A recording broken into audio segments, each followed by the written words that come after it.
All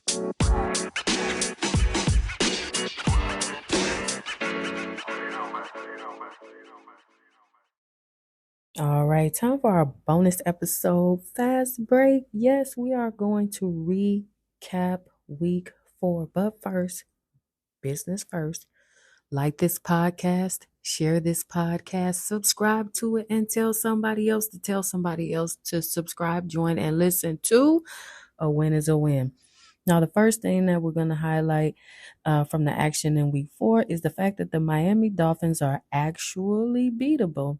Coming off of a 70-point outing over the Denver Broncos, nobody knew that the Buffalo Bills would be able to stop them despite getting home field advantage. However, after the first quarter got underway, Buffalo adjusted and later blew them completely out. Yes, the Bills won the divisional matchup by a score of 48-20 and are the first team to really take it right at Miami and win. Now, this isn't a cause for alarm for the Dolphins at all. So, uh, Dolphins fans, do not come for me in the comments because you guys will bounce back from that loss. I know you will.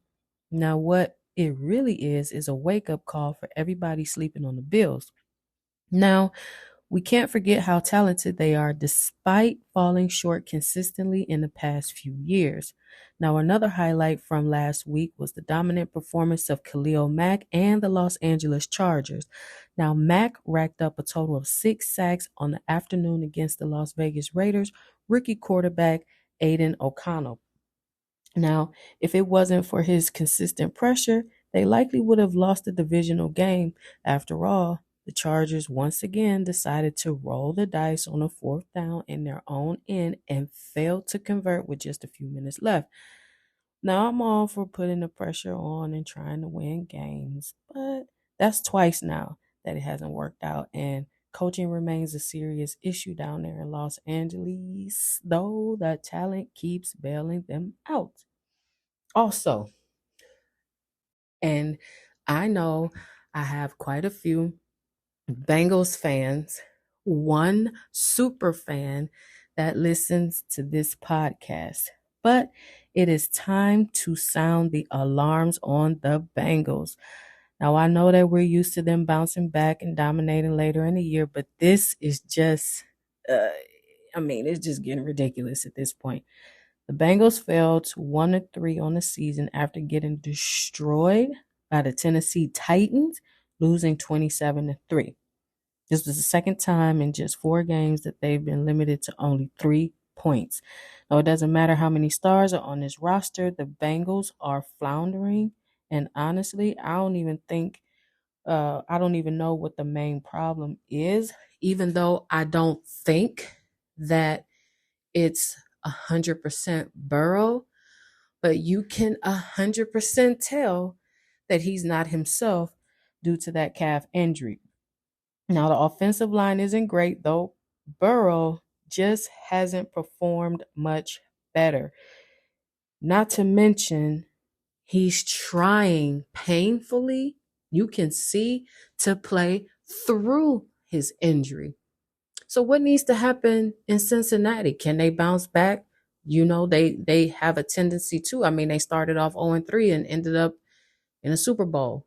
So we have to continue to watch and see what goes down in Cincinnati with Burrow. But if they don't figure out something quick and in a hurry, season is over. Not much better than my Browns. We'll save that for another episode. Now, let's talk about the New England Patriots drama.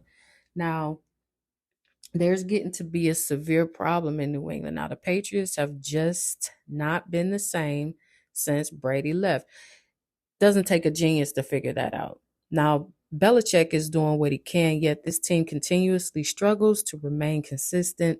And in 2023, it has been another rough ride for the Patriots faithful. Now, they just fell down to 1-3 on the season after a devastating 38-3 loss against them boys, the Cowboys, on the road. All while many are quick to state that Belichick no longer has what it takes to be the head coach, you can't argue that his surrounding talent isn't exactly great. Now, let's go here. For example, Mac Jones keeps proving his inability to lead a high scoring offense. He threw a nasty pick six against Dallas where he scrambled to his right, boom, then tossed it all the way across the field to his left. Before that, he scrambled out of pocket before getting hit from behind, fumbled the ball, and it results in another Cowboys touchdown. Plus, he threw a second interception later on. No matter the coach, Jones hasn't performed as expected. And it doesn't help that the expectations remain high for him in such a winning organization, but something has got to go down and it has to be different and fast. Now, Jones was benched at the end of their loss in favor of Bailey Zapp, quarterback that lit up for a week or two in 22 before getting benched in favor of Jones.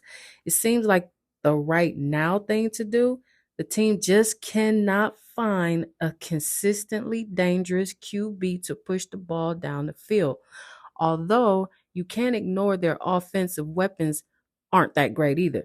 Now, the running back room isn't bad with Ramondre Stevenson and Zeke Elliott, but the wideouts are just flat out horrendous. And I'm saying that nicely. Juju Schuster is really the high end talent out there with Kendrick Bourne helping him out. Now, this is a different offense to run, and we can certainly see the struggles that they are having. Now, luckily, the Patriots haven't been the worst team in football since Brady left. They've remained competitive in most games just to keep on falling short of the playoff expectations. Since Brady went to Tampa Bay, the team has compiled a record of 26-29. To put it into perspective, the Patriots were 219-66 with Brady on the roster. They've just lost under half of the games in 3 seasons without Brady as they did with Brady for what felt like about 2 decades. So here's a question. Is it time for Belichick to step away? Because he's on both sides of the fence. He's the GM and he's the coach. So should he just fall into that GM role? Because it doesn't look so good up there in New England right now. Let's move along to the Giants. My Lord.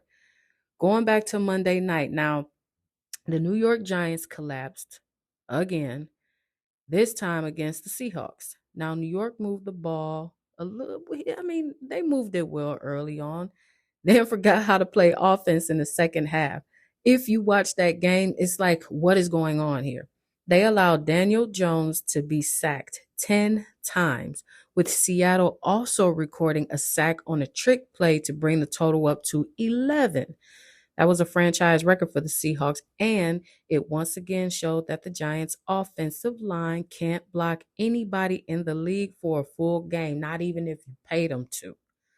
It doesn't matter which quarterback you are, getting sacked over 10 times will get you into your head. You're going to live there, you're going to stay there. Due to the pressure, everything about the Giants' passing game had to be ridiculously fast. It allowed Seattle's corners to aggressively pursue every slant or cut possible, resulting in 2 Jones interceptions. Now, it also showed in the stat sheet with Jones completing 27 out of his 34 attempted passes for 203 yards and 0 TDs. Now, one of those aforementioned interceptions was a 97-yard interception return for a touchdown just as they started moving the ball downfield. I don't know how you fix the problems in New York because Mac Jones, in my opinion, they should franchised him. Okay? Franchised him and then see how he does. But now he's in this contract. He got too much money off the rip.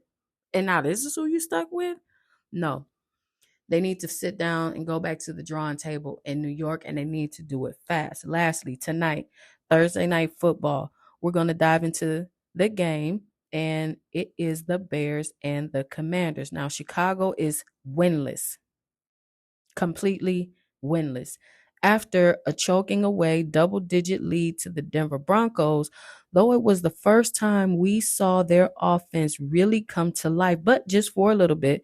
The defense, on the other hand, needs a whole lot of work. Overall, this Bears team is in a complete shamble of a mess. Yes, and you really never know what you might get from them on a week-to-week basis. You turn on the TV and you cringe like, what exactly is going to happen, Fields? Come on now, Ohio State. Thought you would do better.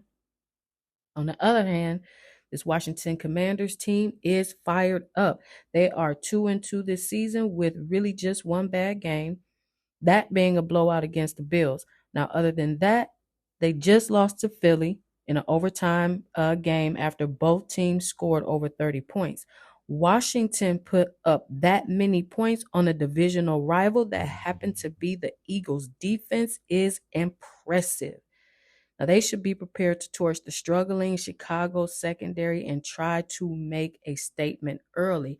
My pick, Washington. Money line, straight up. That's going to end it for our quick segment, Fast Break. If you have anything you would like to add, leave a comment, let me know. We'll discuss it. Other than that, enjoy some Thursday night football. Relax, kick your feet up, y'all. Peace.